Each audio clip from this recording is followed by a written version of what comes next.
England Euros winner, former midfielder, Queen of the Jungle. Yeah, I know. And where did it all go right? Team captain on League of Their Own, Jill Scott. Hi, Jill. Hello, are you both okay? Not Very so well, bad. Jill. Good, I mean, good. what did you... I mean, this kind of showbiz world and presenting and everything that sort of opened up to you post-football. I mean, did you have any plans? Did you think what you were going to do post-playing that day you retired after the Euros? You know what? I'm not really somebody that makes plans, and I think that's quite rare for an athlete because really they want to work towards targets all the time. I remember when you go in for pre-season and they'd make targets of winning the league or the FA Cup or something like that, but I've always just been someone who's like trying to apply yourself in the best way possible each day, and if an opportunity comes the next day, then take it. So yeah, I didn't have any plans, but the past couple of years have been a bit of a whirlwind, but I still have to pinch myself at some of the opportunities that I've had. Yeah. I mean, I guess you would have coached. You may have gone down that route if this route hadn't have opened up for you, but is that something you ever feel you've sort of missed out on? Or not? Maybe a little bit. It's still the thing that makes us smile the most. I still do get to do the odd sessions at camps and stuff like that, and I used to run my own soccer camps alongside playing, and yeah, I think if you can help someone in any way, I do love coaching, so maybe it'll be something that I do go back to, but I just think I am all or nothing as well, so if I was to coach, I'd probably want to do it full time, and at the minute that would probably be too big of a commitment, I think. The difference from when you started playing football and now must be chalk and cheese. What was it like for you at school? Yeah, no, it was really difficult. I got bullied a lot because I was the only girl in the whole school that liked playing football, and I think it was one of them. When I got to senior school, though, I did have the opportunity to join a girls' team, which going back about 25 years ago now, that was quite rare, so I'm very glad of that. But yeah, it was difficult, and when I think back now, I think, wow, you got bullied just because you liked playing football, but it was something that I just absolutely loved, and nothing was going to stop us from doing it. League of Their Own is back, and that looks like a lot of fun to make. I would think. Oh, it's so fun. When I first got asked to do it, I was like, why are they asking me to do this? Like, Ramesh is just absolutely brilliant. You know, sometimes people can say, not to me, but to someone else, you're funny. There's this whole other level of being funny. Obviously, Jamie Redknapp's been on it for probably about 20 years now, Micah Richards. So yeah, to join the team has just been brilliant. And people ask us often, what do you miss about playing football? And it is the changing room banter and stuff like that. Yeah, I miss playing, but not so much as being around everybody. So it's just a great show. We have such a laugh. We've got some great guests on as well. We had Tyson Fury, Luke Littler's on tonight, actually, 9 o'clock. He's growing in confidence, isn't he? You could see he was like a bit reticent and a bit shy. We saw him at the draw for the darts, and he's kind of coming out of himself, isn't he, a little bit? Yeah, and I do think with a League of Their Own, it creates this atmosphere where you just have fun, you do some mad stuff, and I think the guests do kind of relax a little bit. We had Ollie Watkins on, Anthony Gordon,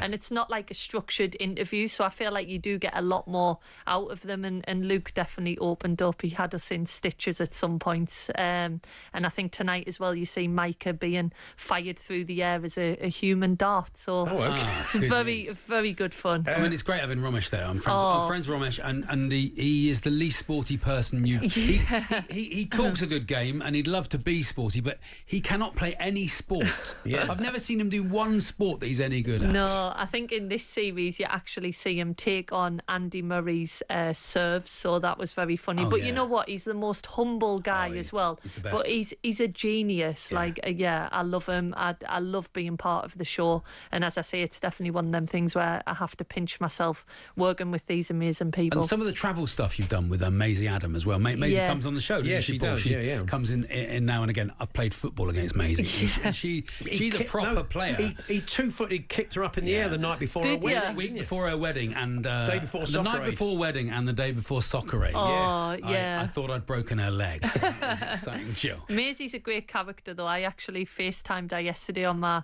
way down to London, but yeah, she's on a League of Their Own a lot. She keeps telling us that she's a good footballer. She is good. Yeah, she is good. Yeah, she did Soccer Aid, actually. I think she played out on the wing and we got beat that particular game, so payback was good the year after. But yeah, she's fantastic, and I think to be a comedian, to get up there on stage and just have to make this room full of people laugh It must just be so hard to... Oh, no, I No couldn't. trouble, Jill. No trouble.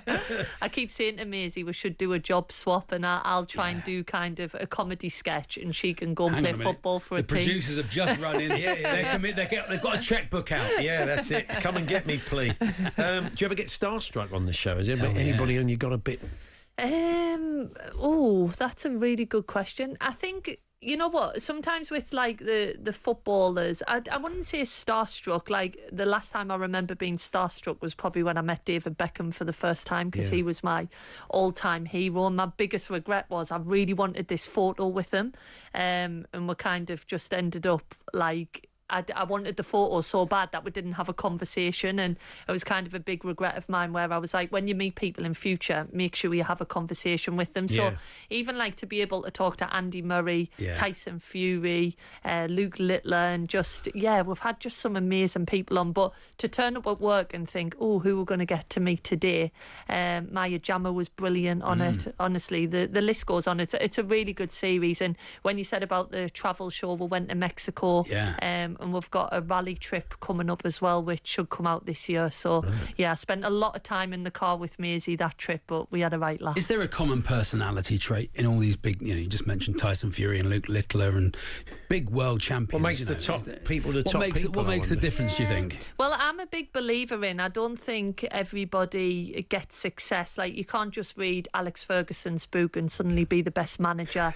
You can't have this certain personality that makes you successful.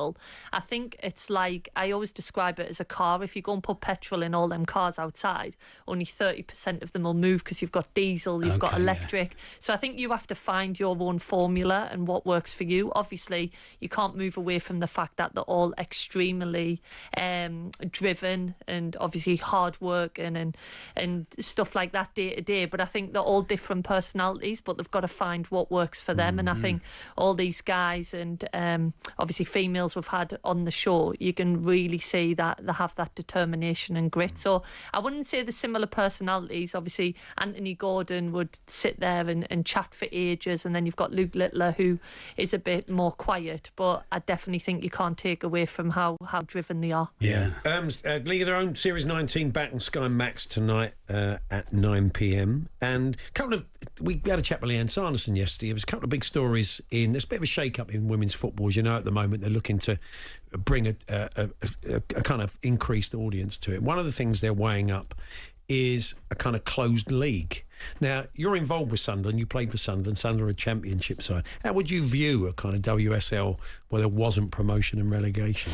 Yeah, it's a difficult one, isn't it? I think, obviously, if you're playing in the leagues below, you want that promotion, don't you? I think it adds excitement to the game, and I'm a Sunderland fan, obviously, say for the women's team, and then you think about the men's team as well. The excitement, whenever I go home, my nephews are talking about whether Sunderland men are going to get promoted, and then a lot of the talk around, say, the Premier League at the minute, you look at who's getting relegated. So, yeah, for me, obviously I don't know all the aspects of how it would look from a financial point of view, but I do like the idea of relegation and promotion, because imagine being in a league below and not having that opportunity to get promoted. And the jeopardy of not being relegated as well. It might take away some excitement. Exactly. And I think as athletes, you always want to know whether you've succeeded, whether it's on the weekend, whether it's at the end of the season. You want to know whether you've failed and how you can get better. So I just think if there wasn't that measurement, it would kind of take away the excitement. And you wouldn't want to disincentivise some of those clubs that may pump money into the women's game, because they feel like, what's the point if we can't get promoted? Yeah, exactly. I think them opportunities, in my opinion, I think should still stand, because I remember the times in which you've probably have been relegated or when you have been promoted, and it's either the best day of your life or the worst day of your life, and that's why we all love sport so much, because there's such a fine line. So Celtic and Rangers as well, they've been discussing the possibility of them playing in the WSL. Wow. I actually didn't know that. Yeah, I mean, it's only a discussion at the moment. Yeah. But, I mean, it's unlikely to ever happen in the Premier League in the men's game. But, you know, but as Leanne said, Glasgow City are the top team at the moment. Yeah. I think sometimes we'll go, who's doing well in the men's league, and then we automatically think that that's going to be the same in the women's league. And Rangers and Celtic are obviously great teams. But, again, I don't know how that would look, but they are great teams. I know obviously the Champions League and stuff like that, so there's some great players on show, but I don't know how that would work with them being in the WSL. It would be really weird to kind of see them fixtures week in, week out, like Man City v Rangers. There'd be big games though, wouldn't there? I mean, you imagine going to Ibrox and more eyeballs, more eyeballs on the game as well, which is I mean, we'll see what happens. And we got the Euros this year as well. It's going to be tough for England, isn't it? It's going to be difficult. How are you viewing it? You think we got a chance? Yeah, I think when you've got Serena as manager, you've always got a chance. And I think the staff at the FA, they always give the team the best possible chance to perform. And you know what? I'd look at that England team and it's so exciting when you look at the names: Millie Bright, Alex Greenwood, Keira Walsh, Leah Williamson, Georgia Stanley. You can go on and on. Ella Toone, she's just getting back from injury now. Right, how do I get myself on a plane over there? Because it looks absolutely amazing. So you get a golden pass, don't you? You're just allowed in, aren't you? Oh, I don't know about that. Before we let you go, I've got to ask you, I love the overlap. It must be for you like herding cats at times. Roy Keane, I want to ask you about. I love what's Roy. He like when the cameras go off? Is he a pussy cat? You know what? He's exactly what you see. You know, I always say to Roy, the annoying thing is, like, sometimes you want to get mad with him, but 99% of the time he's actually right in what he's saying. He's got very good values, very good morals, and he just wants to put things right. Sometimes it's everything that he sees he wants to put right. But he's a great guy, and I spoke before about, obviously, when I met David Beckham, like, Roy was one of my heroes growing up, centre midfielder. I always joke that's why I used to get sent off, because I used to watch kind of how he tackled people. But he's a great guy, and again, I feel so lucky to be working alongside them guys. And we have a laugh. We do have a laugh. I can see. Good stuff. Paul Hawksbee and Andy Jacobs, Monday to Friday afternoons 1 till 4 on AM, on DAB, via the talkSPORT app and on your smart speaker. talkSPORT.